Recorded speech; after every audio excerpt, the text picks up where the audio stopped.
अस्सलाम वालेकुम नाज़रीन, आप देख रहे हैं सोचना होगा। मैं हूं डॉक्टर सजाद बुखारी। कल बड़ा एक अहम दिन था और पार्लियामान की बालादस्ती के हवाले से एक बड़ा अहम फैसला हुआ है। वज़ीर आज़म ने एक मरतबा फिर एतमाद का वोट हासिल कर लिया है।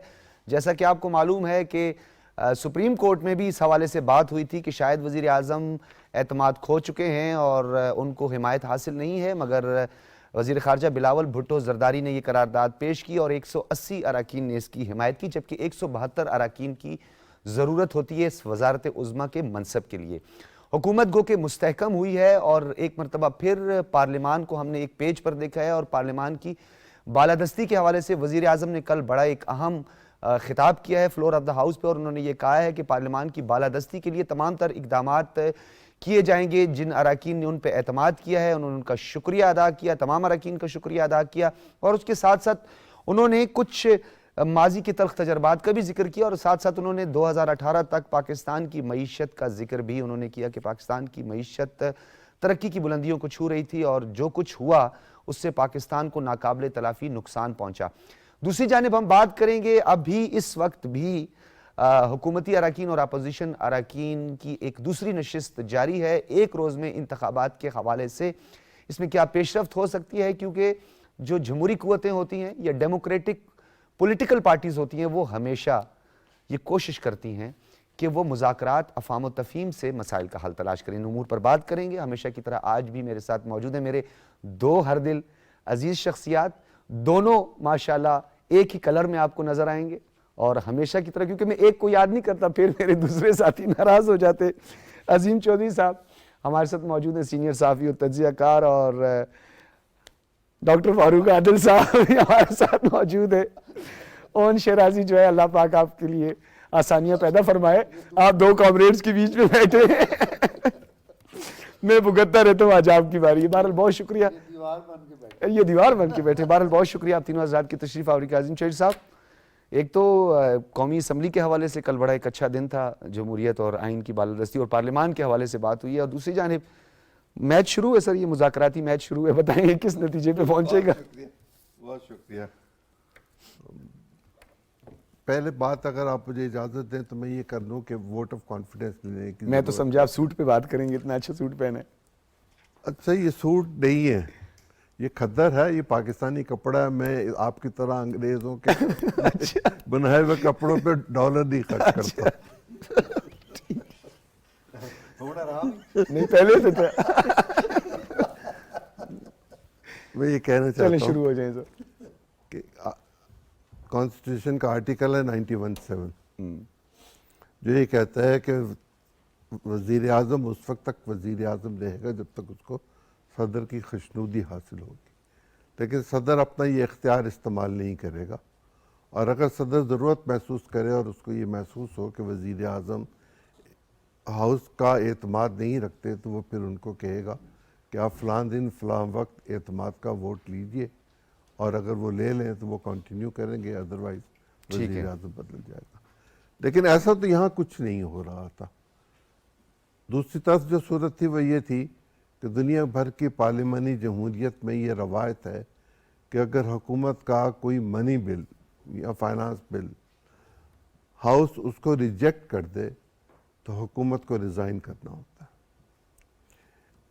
इस पार्लियामेंट ने, इस कौमी असम्बली ने और फिर सेनेट ने हुकूमत के उस रिक्वेजिशन को या उस राय को या उस बिल को, जिसको मनी बिल कहा जा सकता है, इंतखाबात के लिए 21 अरब रुपए देने की जो डिमांड थी, उसको काबीना ने ख़ुद फैसला करने की बजाय ये मुनासिब समझा कि हम चूँकि कौमी असम्बली की इजाज़त के बग़ैर पैसे खर्च नहीं कर सकते, इसलिए कौमी असम्बली से बराह रास्त ये सवाल कर लिया जाए कि क्या आप इजाज़त देते हैं।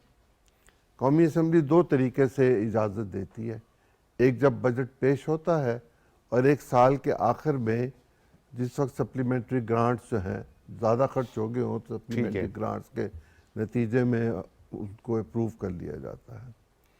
इस हाउस ने इनकार कर दिया, एक दफ़ा नहीं 2 दफ़ा इनकार कर दिया, तीसरी दफ़ा भी इनकार कर दिया, चौथी दफ़ा भी इनकार कर दिया। अब जब 4 दफ़ा इनकार कर दिया तो अदालत उज़्मा ने अपने एक हुक्मनामे में, जो रूटीन का हुक्मनामा रोज़ वो जारी करते हैं, उसमें ये लिख दिया कि इसके बहुत संगीन कॉन्सिक्वेंसेस हो सकते हैं। और उन्होंने अटॉर्नी जनरल से पूछा कि आपको पता है कि अगर मनी बिल जो है वो रिजेक्ट हो जाए तो इसके कॉन्सिक्वेंसेस क्या होते हैं, जिसके नतीजे में उन्होंने ये कहा कि हुकूमत को पूरा एतमाद हासिल है। ठीक है। और उस एतमाद का उन्होंने यूँ इजहार कर दिया कि खुद मोशन पेश करके 180 वोट खड़े करा के लोगों को उन्होंने गिनवा दिए, और इसमें पीटीआई का कोई शख्स शामिल नहीं था। वो दूसरी तरफ बेंचों पर बैठे रहे, उन्होंने वोटिंग में हिस्सा नहीं लिया। गोया हुकूमत के पास जो 172 का नंबर चाहिए होता है, मैजिक नंबर, उससे 8 वोट अब ज़्यादा हैं। 9वां स्पीकर है और 10वां वो जो मुफ्ती साहब बेचारे अल्लाह को प्यारे हो गए, अब्दुल शकूर साहब जी, अगर वो मौजूद होते तो ये नंबर 182 पे चला जाता अगर स्पीकर भी वोट देते। हुकूमत कंफर्टेबल है, उन्होंने सुप्रीम कोर्ट को ये मैसेज दे दिया बराह रास्त कि हम एतमाद का वोट दे चुके हैं प्राइम मिनिस्टर को, और अब ये दूसरी दफ़ा दे दिया है।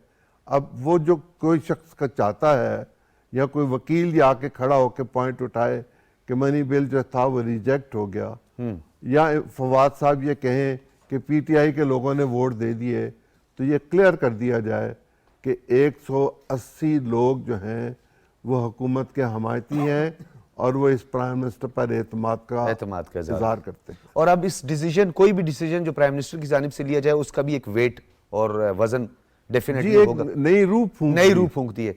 और बताइएगा, अभी कुछ देर पहले ही आप आए हैं, ये जो मुज़ाकराती अमल जारी है हुकूमती और अपोजिशन अरकान के दरमियान, बॉडी लैंग्वेज क्या कह रही है, क्या लग रहा है आपको? देखें, बॉडी लैंग्वेज तो बड़ी पॉजिटिव है, दोनों जानब से मुस्कुराहटों का तबादला है, कहके लगाए जा रहे हैं। लेकिन पाकिस्तान तहरीक इंसाफ के 3 रहनुमा वहाँ पे बैठ के मुज़ाकरात कर रहे हैं और बाकी सारे ट्विटर पे वही पुराना तरीक़ेकार, वो जनाब वो कहते हैं ना तबर्रे के अंदाज में वही गालियां दी जा रही हैं, वही जो कंटेनर वाला तरीका है। तो मेरे ख्याल में थोड़ा सा इसको भी तहरीक इंसाफ को देखना होगा। वहाँ पे फवाद चौधरी तब तक बैठ नहीं रहे थे जब तक बाकियों को नहीं बिठा रहे थे, और बड़ी तारीफें कर रहे थे सबकी, और बड़े जनाब कहके लगाए जा रहे थे। तो मैंने आज ये फवाद साहब से ये पूछा है, मैंने कहा कि जी कोई खुशखबरी है? तो वो उन्होंने मुझे जवाब दिया कि जी अगर इलेक्शन अनाउंस होते हैं, इलेक्शन पे कुछ तय होता है तो फिर इसका मतलब है। लेकिन आज तो खुद हाई कोर्ट में मौजूद थे पाकिस्तान तहरीक इंसाफ के सरबराह, उन्होंने तो बड़ी सख्त किस्म की लैंग्वेज में उन्होंने कहा कि जी अगर वो नहीं मानते हैं तो हम मुज़ाकरात नहीं करेंगे। उन्होंने तो इस तरह के एक पैगाम सा भी दे दिया, क्योंकि हुकूमत तो पहले से ये कह रही है कि हमें इस मुज़ाकरात में शुकूक शुबात हैं, क्योंकि इसको वीटो कर दिया जाता है हमेशा। माजी के 3 तजर्बात का भी जिक्र किया। डॉक्टर साहब, तरीक़ेकार तहरीक इंसाफ का ये है कि ये प्रेशर बिल्ड करने की कोशिश करते हैं, ये बयानियां बनाने की कोशिश करते हैं।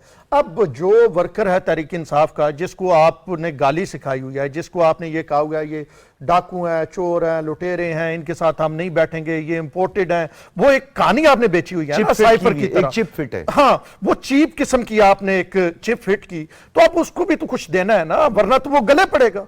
जिस तरह आपने टिकट मुबैना तौर पे बेचे और करोड़ करोड़ रुपए की ऑडियो लीक्स हुई, और जिनको नहीं मिले वो जमान पार्क में एहतजाज कर रहे थे, और अब वो कहते हैं कि वो टिकट जो है ना वो उनके पैसे वापस भी नहीं होंगे। लगता है मुझे डॉक्टर साहब कहने लगे मुबैना वापस ले लो। टिकट तो वो 5 करोड़ में बिका है, और उस पुलिस अफसर के बेटे के दिया जिसपे इल्जाम था कि उसने 14 बंदे मारे। Model town. अब आप देखें कि फिर ये तो एक लंबी कहानी बन गई ना, कि आप वो चेक करें ना कि अगर उसको मिला है मौसूफ को, विरक फैमिली को, ठीक है, अगर उनको मिला है तो इसका मतलब है फिर इन्वेस्टिगेट करें कि उस मॉडल टाउन में कौन कौन, कहीं और कोई हाथ तो नहीं थे जो चाह रहे थे कि उस वक्त की हुकूमत को इस अंदाज में सबोताज करने की। इस तरफ आपकी मासूमियत ओन साहब 3.5 साल हुकूमत रही है, साहिवाल का भी वाकया था, मॉडल टाउन का भी वाकया था, पेशरफ्त हो जानी चाहिए थी। तो इसका मतलब है कि वो क्या कहते हैं कि पेशरफ्त तब भी नहीं होती ना कि जब शरीके जुर्म होते हैं तो मुखबरी नहीं करते हैं ना। तो इसका मतलब है आज अगर कोई इनाम दिया जा रहा है किसी को, तो ये अब चीजें देखने की हैं, ये इन्वेस्टिगेट करने की हैं। पीएम ने कल अपनी तकरीर में बड़ी खूबसूरत बात की। पीएम ने कहा कि 2018 का इलेक्शन इन्वेस्टिगेट होना चाहिए, उन्होंने स्पीकर साहब को मुखातब करके कहा। तो अब जब कहानियां खुलेंगी तो बड़ी दूर तलक जाएंगी। इसी वजह से आपको बहुत सारे वो लोग जो धमका रहे थे, कह रहे थे बड़ी सख्त चीजें आने वाली हैं, वो भी, और इस साइड पे भी वो जो कहते थे हम मुज़ाकरात सियासी नजूमी जो थे, सियासी नजूमी भी और कुछ गैर सियासी कुव्वतें भी जो हुकूमत को धमका रही थी वो भी पीछे हटे हैं और ये भी पीछे हटे हैं, जिससे ये वाजे हो रहा है कि अब वो जो एक पूरा एक मुसल्लस बनाई गई थी ना, वो मुसल्लस एक्सपोज हो गई है कि किस अंदाज में आगे चलना था। आसफ अली जरदारी साहब ने 2035 वाली बात की थी, वो बात बिल्कुल 100% थी। अब वो जो ट्यूब थी ना, ट्यूब से हवा निकल गई है, और जब ट्यूब से हवा निकल जाती है तो फिर इसी तरह ही होता है जिस तरह मुज़ाकराती टीम 3 रुकनी आई है और वो मुज़ाकरात कर। डॉक्टर साहब, आज आपने जो है ओन साहब को इसीलिए दरमियान में बिठाया है कि दोनों गुफ्तगू करें और उसके बाद आप एक खुलासे की तरफ बढ़ें। ये बताइए या मैं तमाशा देखूं? नहीं, ऐसा नहीं, नहीं, हमारी ऐसा आप इस्लाह नहीं करते। हमारी इस्लाह करेंगे। अच्छा, आपकी इस्लाह करेंगे। ये 14 मई वाला मामला जिस पे बड़ा एक स्टैंड लिया हुआ था पाकिस्तान तहरीक इंसाफ ने, आपको लगता है कि ये दाल में तड़के के मुतरादिफ था या कुछ? अच्छा, 14 मई की बात से ही शुरू करते हैं, और कुछ चीज़ें ऐसी हैं जो हमने अभी डिस्कस नहीं की, उनको डिस्कस करना जरूर। 14 मई की कहानी ये है, अब ये जो ऑन अभी बता रहे थे कि वो भी पीछे हटे हैं और वो भी पीछे हटे हैं, वो भी और वो भी कौन है मुझे नहीं पता, लेकिन मुझे ये पता है, यकीन से क्या आपको नहीं पता? मुझे ये पता है कि हुकूमत पीछे नहीं हटी, वो थोड़ी सी आगे बढ़ गई। आगे बढ़ वो आगे बढ़े तो वो पीछे हटे। तो अब कौन कौन पीछे हटा है वो आप कुरानदाजी करके पता करेंगे। गई, में बात चली गई है। एक बात। दूसरी बात ये है कि देखें, ये सिर्फ इलेक्शन का मामला नहीं था, ये इमरान खान का मामला नहीं था, ये एक माइंडसेट का मामला था जो हमेशा पार्लियामेंट को अंडरमाइन करता है। और इस वक्त 2018 में अगर आप देखें तो एक शख्स था जिसका नाम साकिब निसार था, उसने पार्लियामेंट को अंडरमाइन किया, उसने हुकूमत को अंडरमाइन किया, और उसने पूरी रियासत को लर्जा के रख दिया अपनी एक बगावत से। वो बगावत थी। और आज भी अगर किसी में गैरत है और किसी में हिम्मत है तो वो उसको कटहरे में लेके आए, तो वो आप देखिए ये मामलात किधर जाएंगे। तो ये जो कुछ अभी हो रहा था पंजाब में इलेक्शन के नाम पर और खैबर पख्तूनख्वा के इलेक्शन को भूल के, बेसिकली ये पार्लियामेंट को बुलडोज करने की कोशिश थी। ठीक है। और ये पार्लियामेंट को बुलडोज करने की कोशिश कब से हो रही है? जब से इस मुल्क में गुलाम मोहम्मद आया, जब से इस मुल्क में जस्टिस मुनीर था, जब से अयूब खान था। ये इन्हीं तीनों लोगों की बाकियात थी जो अब तक चली आ रही हैं। इसको जो अरबी में कहते हैं ज़ुर्रियात, ये ज़्यादा बेहतर बताएंगे आपको ज़ुर्रियात का मतलब क्या है। तो ये जो ज़ुर्रियात थी ना, इन्होंने तबाही मचाई हुई थी पाकिस्तान की, और बहुत सारे मसाइल थे सियासतदानों के भी, बहुत सारे मसाइल थे पार्लियामेंट के भी, और पार्लियामेंट दब जाती थी, मार खा जाती थी। इस बार आप ये देखें कि एक शख्स, एक खुमैनी था जो फ्रांस में बैठा हुआ था और उसने ईरान में दुनिया बदल दी थी। अब एक शख्स लंदन में बैठा हुआ है और उसने पाकिस्तान की दुनिया बदल दी है। उसने क्या किया है? उसने यही कहा है कि हम वोट का तकद्दुस, उस पर कॉम्प्रोमाइज नहीं करेंगे और पार्लियामेंट की बालादस्ती को यकीनी बनाएंगे। इस काम के लिए उसने किया क्या? उसको हमेशा गाली पड़ी कि वो मुस्लिम लीग सिंध में क्यों नहीं उसकी काम करती, वो खैबर पख्तूनख्वा में मौलाना फजल रहमान को और ANP को क्यों हिस्सा बड़ा दे देता है, बलोचिस्तान में भी ऐसा क्यों करता है, पीपल्स पार्टी के साथ उसका क्या रिश्ता है। बेसिकली वो पार्लियामेंट की बालादस्ती के लिए एक तवील अरसे से एक हिकमत अमली के तहत काम कर रहा था वो शख्स, ठीक है, जिसका नाम नवाज शरीफ है। और आज आपने देखा जब पार्लियामेंट पर कोई हथौड़े वाला बुलडोजर चलाने की कोशिश की गई तो पार्लियामेंट पूरे कद से खड़ी हो गई। बिल्कुल। और किसके साथ खड़ी हो गई?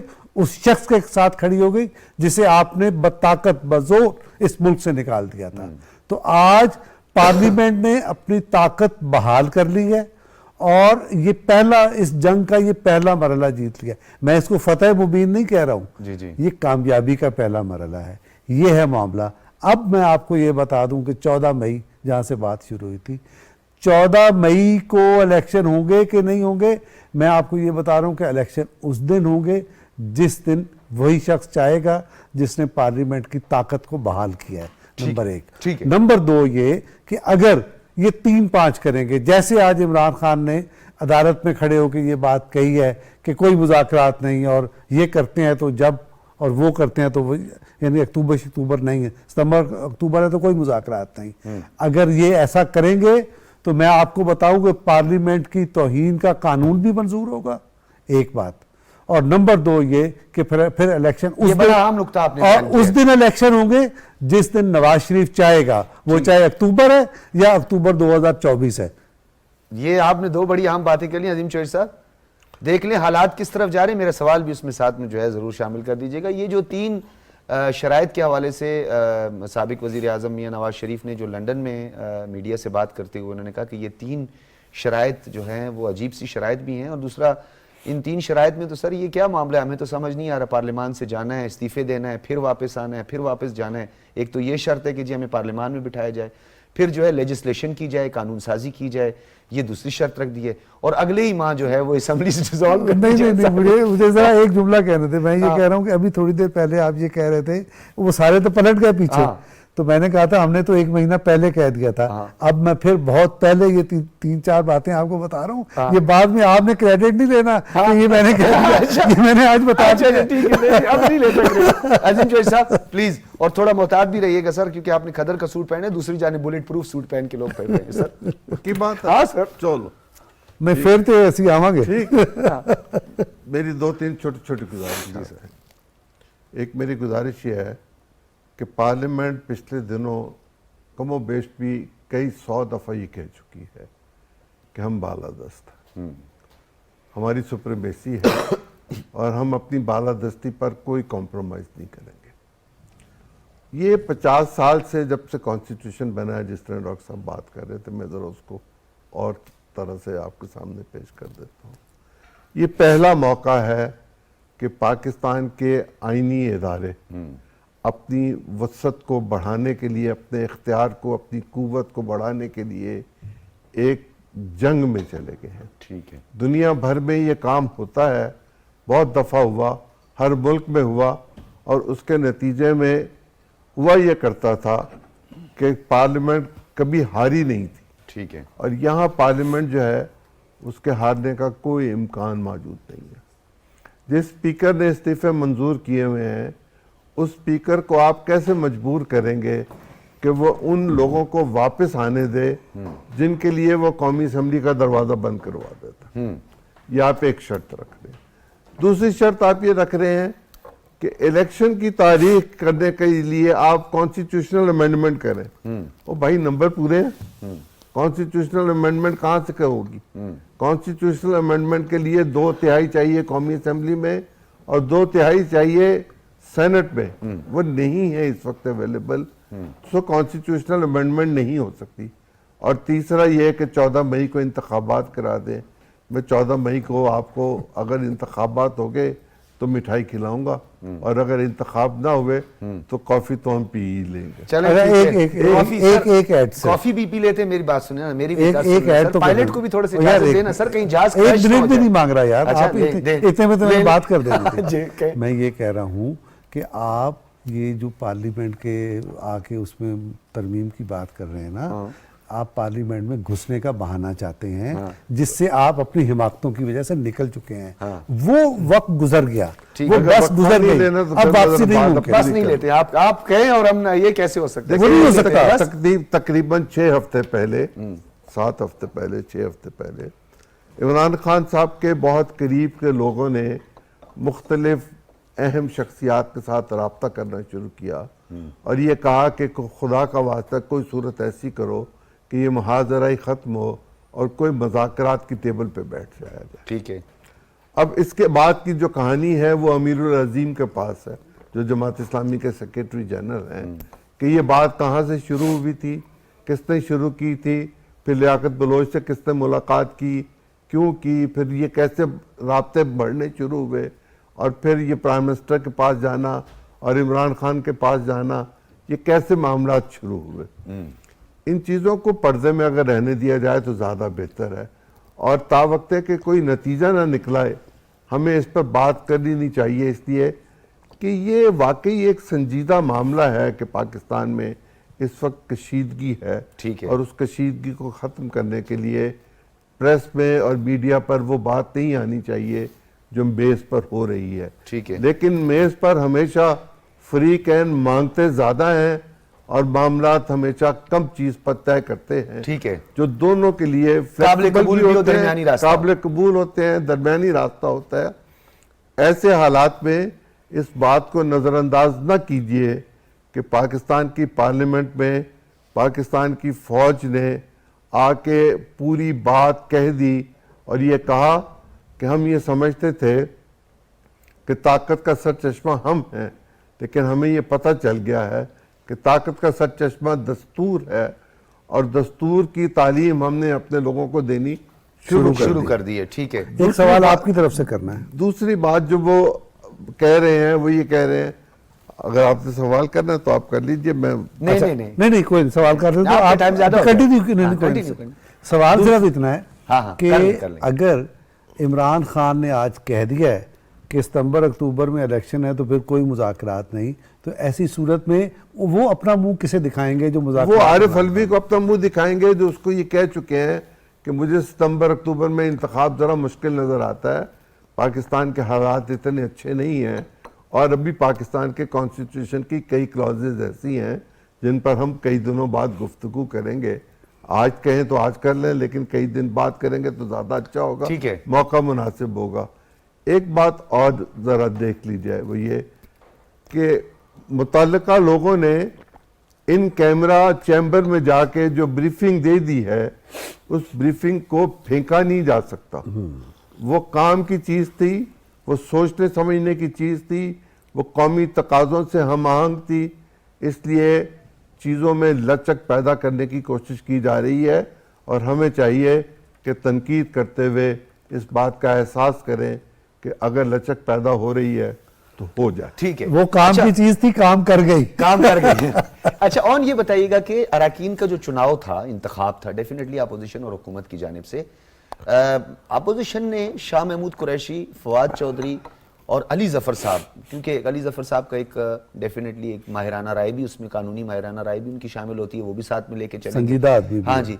शेख रशीद साहब के हवाले से कुछ नज़र ये आ रहा है कि शेख रशीद साहब के किसी मशवरे पर भी अमल नहीं, और कल थोड़ी सी एम्बेरसमेंट नजर आई है। कल आपने देखा दौरान गुफ्तगू जो है, जब कोई लुकमा देना चाह रहे थे वो शाह महमूद साहब को, तो उन्होंने उनको झटक दिया और रोक दिया। उन्होंने कहा नहीं, ये चीज़ें तो बड़ा मैटर करती हैं ना, कि हैं ये छोटी छोटी बातें होती हैं, लेकिन इससे ये पता चलता है कि कौन ऑन बोर्ड है या कौन ऑन बोर्ड नहीं है। ये इमरान खान साहब का खालिस्तानी डिसीजन है।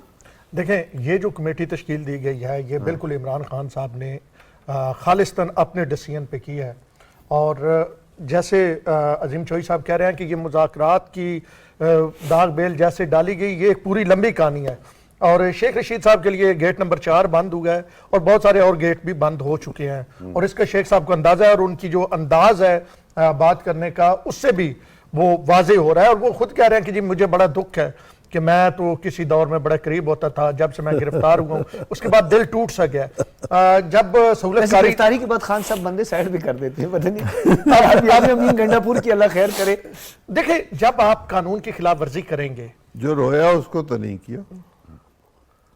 चलें आगे जब आप बढ़ें। कानून के खिलाफ, अब देखिए ये बड़ी बात है कि अली अमीन गंडापुर अभी खुश है कि खान साहब ने वो तमाम चीजें नहीं की जो हर एक गिरफ्तारी के बाद वो फरमाते हैं, और वो ऐलान करते हैं कि ये तशद्दुद भी हुआ, वो भी हाँ, वो वाला नहीं किया। वो वाला नहीं किया। और अली इस्तेनाब अमीन किया के इस मरतबा। करीबी जराए बड़े खुश है इस पे कि वो नहीं, अच्छा खान साहब ने रियायत की है, वरना वो तो सबके साथ करा देते हैं। तो ये जो बनाई गई है टीम, इसमें इस तरह इस अंदाज में कि अगर मीडिया से मामला तय करने हैं, जो मामला देखने हैं, वो फवाद चौधरी साहब इस तमाम मामले में देखेंगे, क्योंकि वजीर इत्तलात रहे हैं, उनके राब्ते हैं, और कानूनी अमूर जो हैं वो अली जफर साहब देखेंगे। टिकट मिल गई वैसे उनको?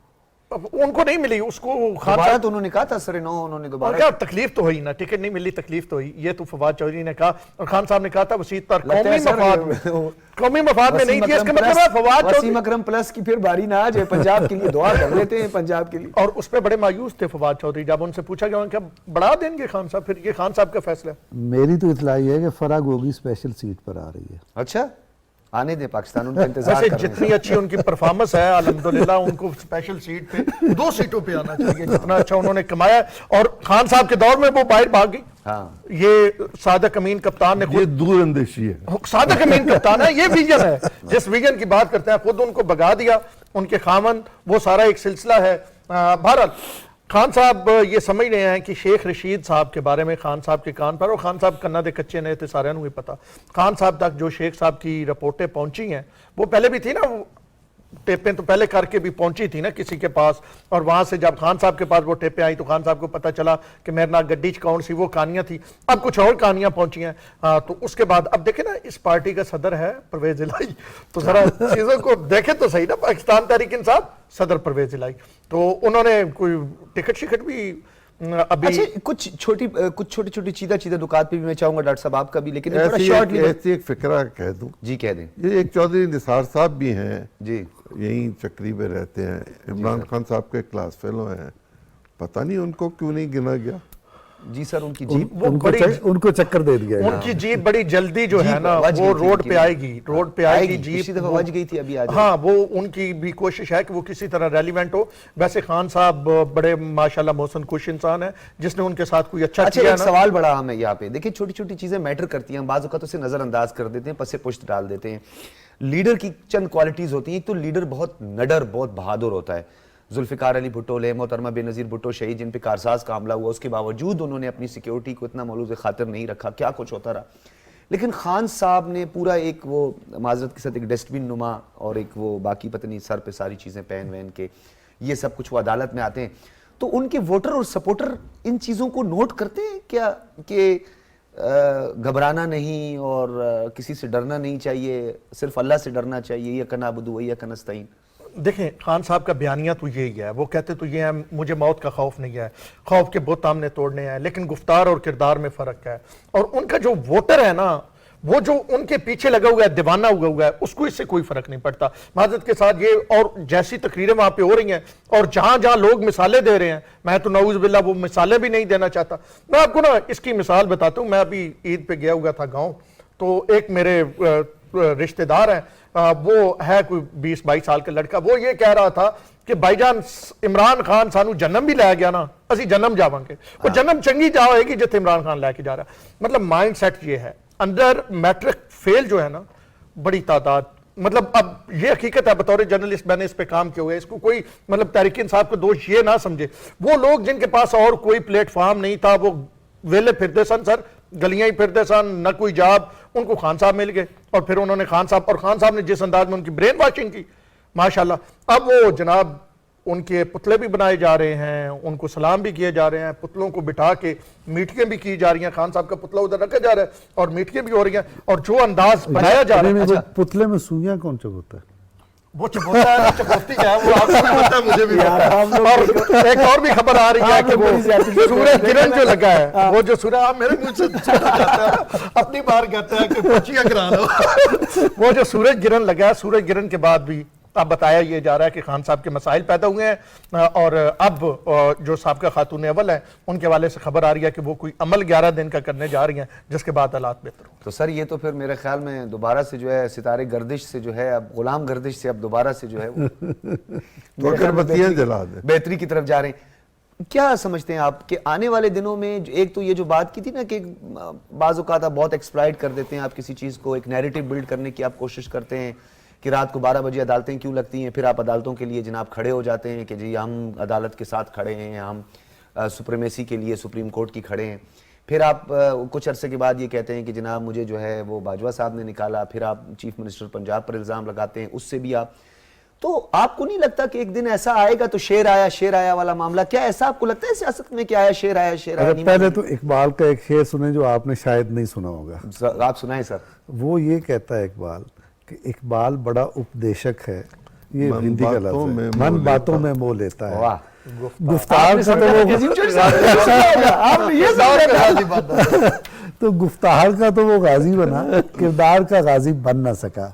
तो देखें ये जो इमरान खान की मखलूक है ना, उस पर जो ईमान लेके आई है, मैट्रिक फेल जिसका देखें इसमें कोई शुबा नहीं कि ऐसे लोग पैदा हो जाते हैं, जब कल्ट आप बनाते हैं तो ऐसे लोग होते हैं। और इमरान खान हमारा स्टार था ना क्रिकेट का, और फिर उसने सोशल वर्क भी किया और नेक नामी कमाई, तो उससे अगर उसका नहीं कोई फॉलोअर तो ये हैरत की बात होती। तो उसका फॉलोअर तो था, फिर उसने फॉलोअर कुछ और बनाया, मेहनत करके ऐसा भी बनाया जिसकी आंखों पे आपने पर्दा भी डाल दिया। लेकिन इस तरह के जो वाक़यात हैं जिसको आप डस्टबिन कह रहे हैं या काले पर्दे लेके चल रहे हैं अजीब व गरीब मज़ाक़ खेज़ अंदाज में, ये चीज़ें बहुत खामोशी से असरअंदाज होती हैं और सोसाइटी की राय पलट के रख देती हैं। आपको बताऊं, मैंने अभी पिछले दिनों लिखा है कि जब माफ़ कीजिएगा, अल्ताफ़ हुसैन, ये एक ही मवाजना है पाकिस्तान की तारीख में, एक इमरान खान और एक Altaf Hussain, base camp London, वहाँ से। तो अल्ताफ़ हुसैन जब उन्होंने यानी कराची और हैदराबाद में सारी नशस्तें जीत ली, तो उसके बाद एक ऐलान किया, और ऐलान ये किया कि अब उनकी जान को ख़तरा है। और जान को कैसे ख़तरा है, वो पूरा कत्ल का मंसूबा उनके पास था। मैंने ऐसे ही शरारतें इंटरव्यू किया मैंने अजमल खटक मरहूम का, वो बड़े कमाल के आदमी थे, शफकत भी करते थे। मैंने कहा अपना खटक साहब कुछ तो अकल को हाथ मारे, ये किसके पीछे आप लगे हुए? अच्छा।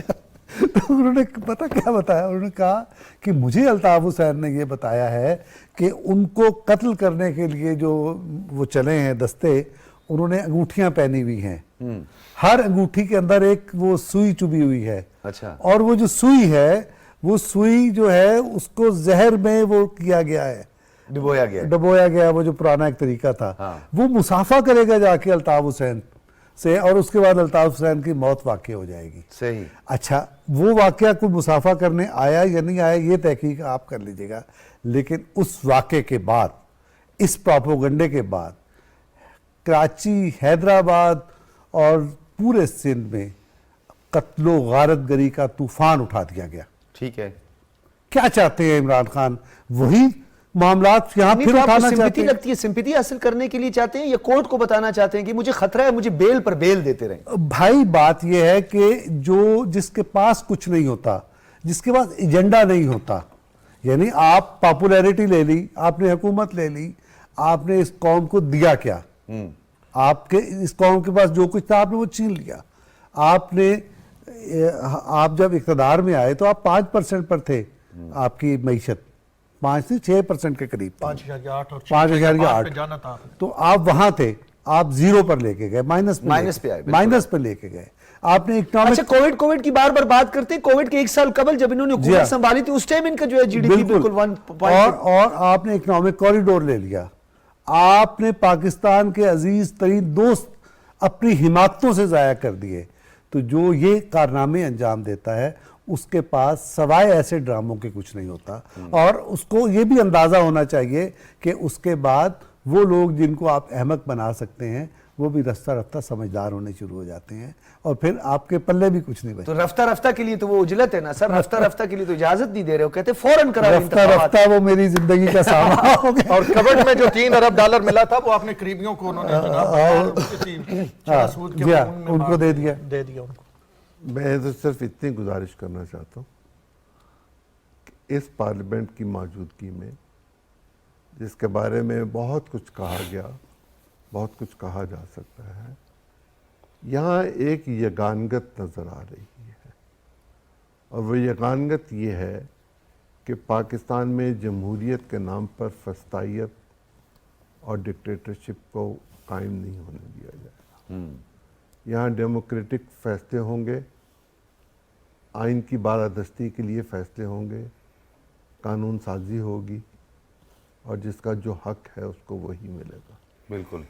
और अगर किसी ने अपनी हदूद से बढ़ने की कोशिश की, तो जिस तरह एक सब कमेटी ने, पार्लियामेंट की स्टैंडिंग कमेटी की सब कमेटी ने, जिसका चेयरमैन बर्जीस ताहिर था, उसने सदर फारूक लगारी को तलब कर लिया था, और फारूक लगारी के पास कोई रास्ता बाकी नहीं बचा था।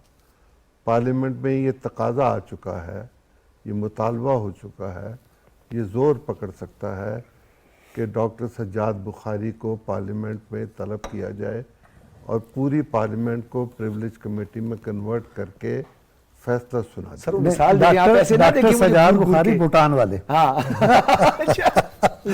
यानी यार भूटान जनता आप मुझे वो मिसाल दे रहे हैं सर। आप सर कहने में जैसा कि डॉक्टर फारूक आदिल को तलब किया फारूक जाए। आदिल को तलब किया जा सकता है। ऐसा पाकिस्तान की तारीख में पहले हो चुका हुआ है कि पाकिस्तान की वेस्ट पाकिस्तान की जो आज का पाकिस्तान है उसकी एक प्रिविलेज कमेटी ने एक सरकारी अफसर को, बड़े सरकारी अफसर को प्रिविलेज कमेटी में सामने पेश होने का हुक्म दिया। वो पेश हुआ और कमेटी ने फैसला किया कि इसको नौकरी से निकाल दिया जाए और उसको नौकरी से निकाल दिया गया और उसके बाद वो लाहौर की सड़कों पर हमें नजर आता था। इस तरह के और फैसले भी हैं, ठीक है, लेकिन मैं ये अर्ज करना चाहता हूँ कि पाकिस्तान का दस्तूर ये कहता है कि तमाम शहरी बराबर हैं ठीक है, और वो कानून के और आइन के ताबे हैं। ठीक है। उन्होंने ताबेदारी करनी है और जो पार्लियामेंट है उसका काम है कि उसने पाकिस्तान के दस्तूर का तहफ़्फ़ुज़ भी करना है और जो कोई भी वो पढ़ता है हलफनामा वो दस्तूर की पाबंदी और उसकी मजबूती के लिए अपनी कोशिशों का जिक्र करता है, ठीक है, और अपनी ख्वाहिशों को और अपनी ज़रूरियात को पीछे रख के कौमी मफाद के सामने उसने जवाब देना होता है। पाकिस्तान के इदारों पर ये वक्त आन पहुंचा है कि वो अपनी हदूद में रहें ठीक और है। पार्लियामेंट की सुप्रीमेसी को चैलेंज ना करें। अच्छा, पार्लियामान की सुप्रीमेसी के हवाले से जो आपने बात की, बड़ी अहम बात की। कल हमने देखा सरदार अख्तर मैंगल बीएनपी से, फिर बाप, पीटीएम और एनक्यूएम, ये तमाम सियासी जमातों ने पार्लियामान के लिए जो किरदार अदा किया, जो जेस्चर नजर आया, आपको लगता है कि आने वाले दिनों में एक मुस्बत इम्पैक्ट इसका होगा हमारी जमहूरियत पर? देखें, और ये एक मिसाल कायम हुई है। जमहूरी मिसाल जो होती है वो रवायत में तब्दील होकर कानून से ज़्यादा मजबूत हो जाती है। एक ज़माना था जब अरकान के नाम नहीं लिए जाते थे, ये तो बदतमीज़ी का तूफान आया था तो नाम लेने शुरू किए गए, अदरवाइज फाजिल रुकन कहा जाता था। फाजिल रुकन ने ये कहा। इन रवायात को दोबारा जिंदा करने की कोशिश की जा रही है और पाकिस्तान का कोई शहरी पार्लियामेंट की हदूद से बाहर नहीं है। ठीक है, ठीक है। और आपकी तरफ आऊंगा, ये बताइए, 2 बॉल्स फेंकी, जैसे माजी में वर्ल्ड कप में कुछ छक्के वक्के पड़े थे ना, अभी तो हम कौम जरा दोबारा से वो मैचेस वगैरह देखे जिसका हम अक्सर जिक्र भी करते हैं, तो और आपको वर्ल्ड नहीं कप लगता में है- परफॉर्मेंस भी उनकी वही देखी, कह उनकी रहा हूं ना, अपनी वही जाती कह रहा था परफॉर्मेंस ना। क्या थी। 2 उन्होंने जो है वो बॉल्स करवाई, गेंदें फेंकी उन्होंने कि शायद उन्होंने कहा बोल्ड हो जाए, लेकिन उस पर छक्के हो गए, बाउंड्री से बाहर बॉल फेंक दी। यानी एक उन्होंने कहा कि जी मुझे तो बाजवा साहब ने कहा था कि जनाब आप दोनों असम्बलियाँ जो है वो तोड़ लें तो इंतखाबात हो जाएंगे। एक उन्होंने ये एक बड़ा एक अटेम्प्ट किया और उन्होंने कोशिश की। दूसरा, उन्होंने सुप्रीम कोर्ट का सहारा लेने के हवाले से जो 2-3 अटेम्प्ट्स किए। आपको नहीं लगता कि जब 2-3 बॉल्स इस तरह की हो जाएं तो फिर उसके बाद जो है खतरा हो जाता है कि मैच हारने का? आपको मैच हारता हुआ नजर आ रहा है, बैकफुट पर जाता है? क्योंकि कुछ नाकिदीन ये भी समझते हैं कि इस वजह से उजलत में इंतखाबात करवाए जा रहे हैं, क्योंकि बेल जब मिलती है तो बेल कैंसिल भी हो जाती है। देखें, पहले थोड़ा सा यहाँ जो बात हो रही थी ना जहर वाली, सुइयों वाली, तो उसी रिलेटेड खान साहब ने भी बात की। उन्होंने लगता है कहा, तो सुइयों वाला सब्जेक्ट बहुत सुनो ना जी, मैं दसता हूँ जी। खान साहब ने कहा कि एक ऐसी जूती होती है वो पहने और बंदे को हार्ट अटैक हो जाता है। ये खान साहब ऑन रिकॉर्ड कह चुके, उसमें ऐसा जहर लगाया जाता है कि वो पहने और बंदे को, और वो तिब्बी मौत लगती मीडिया ने है। भी माजी में यही कुछ किया। वो एक दिन एक कील लग गई थी, सारे मीडिया जो है वो देखिए जी खान साहब के जूते में कील लग गई और उसकी शॉट्स दिखा रहे हैं। चलें खैर, जब आप अपने खर्चे पे जूते ना लें तो कीले तो लगती हैं। भारत सर जी, जो आप बात ये कह बड़ा रहे शरीर हैं, है, जवान बड़ा शरीर है। सर जी आप जो बात कह रहे हैं, जिस जानब आप इशारा कर रहे हैं खान साहब की, खान साहब का तरीका वारदात ही ये रहा है कि उन्होंने हमेशा इदारों को साथ मिला के खेले हैं। खान साहब अकेले कब खेले हैं और खान साहब अकेले कब, आप देख लें, अल्लाह उनको जन्नत दे, जनरल परवेज मुशर्रफ डिक्टेटर रहे, दुआ, कोई फौत हो जाए तो दुआ ही की जा सकती है। दुनिया से चला जनरल गया। परवेज मुशर्रफ के खामोशी रेफरेंडम इख्तियार में- करना ज्यादा बेहतर है। हाँ, रेफरेंडम में वो कौन शख्स था जो पोलिंग एजेंट बना हुआ था? जी जी, फिर वहां से पोलिंग शुरू एजेंट हुई। नहीं था यार, नहीं, पोलिंग रेफरेंडम में एजेंट नहीं वोट था, दिया उससे था। कुछ ज्यादा था। उससे कुछ ज्यादा था। क्या कह शेरवानी रहे का हो? मामला था यार, वो छोड़ो तो यार। तकरीरें कर रहे थे उसके अपने लिए। आप को ज्यादा समझता था, मुशर्रफ तो उसे अपना पोलिंग एजेंट ही समझता था ना। वो समझता था कि मैं बड़ी मतलब तकरीरें भी करूंगा। उजलत में और मैं इंतखाबात अगला की वजीर क्या आजम वजह का, है? अगला वजीर क्या आजम ये को आइन उम्मीद- की बालादस्ती और जमहूरी तकाजे पूरा करने के लिए ये पीटीआई कर रही है या कुछ और लग रहा है आपको? सर जी अब वो क्या कहते हैं कि वो ये एक साजिश है। अच्छा, साजिश है। वो फैज नहीं रहे, किसी का फैज ना बिछड़े।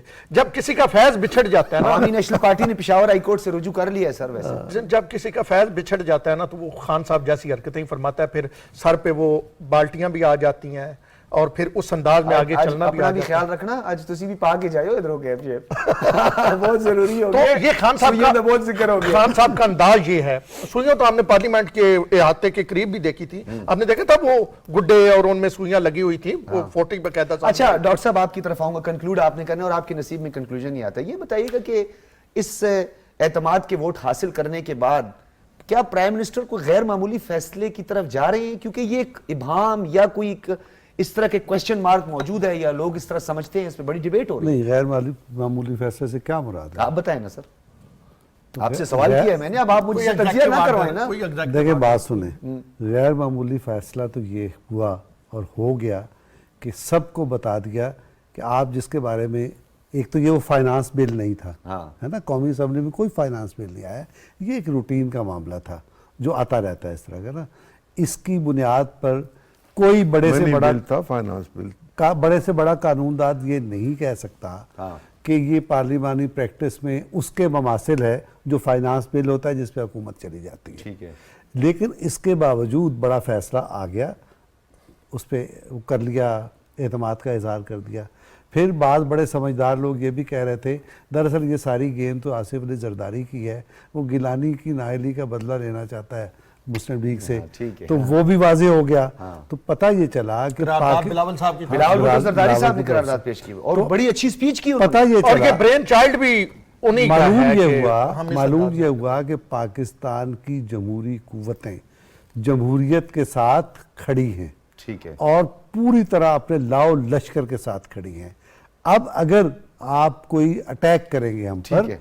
तो उसके बाद जमहूरियत को बचाने के लिए जमहूरियत और आइन के मुताबिक जो हो सकता है हम करेंगे और उससे नहीं शर्माएंगे, ठीक है। बल्कि बेहतर लफ्ज ये है कि हरगिज नहीं शर्माएंगे। ठीक है। तो फिर ये और देखें, मैं भी हरगिज ये नहीं चाहूंगा कि मैं इस चाय से महरूम हूं, क्योंकि मुझे बताया जा रहा है प्रोग्राम का वक्त खत्म हो गया है। इसीलिए कल ये बात किसी ने पूछा राना सनाउल्लाह से कि इलेक्शन कब हो रहे हैं, उनका जब मेरा दिल चाहेगा। हाँ, बहुत बहुत शुक्रिया आपका डॉक्टर फारूक आदिल और शराजी और अजीम चौधरी। नाज़रीन, हम गुफ्तगू जब भी करते हैं तो हम रिवायती गुफ्तगू ज़रूर करते हैं, कुछ हालात और वाक़यात को बड़े करीब से और अपने माहिरीन की राय भी उसमें जानते हैं, लेकिन एक बात यहाँ पे ज़रूरी है कि अगर हम गैर रिवायती गुफ्तगू का इंतखाब नहीं करेंगे, कुछ हक़ाइक़ और छोटे छोटे नुकात को, ये छोटे छोटे मामलात को पसे पुश्त डाल देंगे, तो वो बाज़ औक़ात वो छोटे इशूज़ नहीं होते, वो बहुत बड़े इशूज़ होते हैं, क्योंकि ये पूरी कौम का मसला है। इंतखाबात, पार्लिमान की बालादस्ती, जमहूरियत, आइन के तकाज़े, ये सब एक आम आदमी पर इसका इम्पैक्ट होता है, एक आम आदमी इससे मुतासिर होता है। इसलिए हम वो तमाम नुकात अपनी इस डिस्कशन में और अपने शो में ज़रूर उसको डिस्कस करते हैं, जिसे हम बदकिस्मती से नज़रअंदाज कर देते हैं। इजाज़त दीजिए, अल्लाह हाफिज़।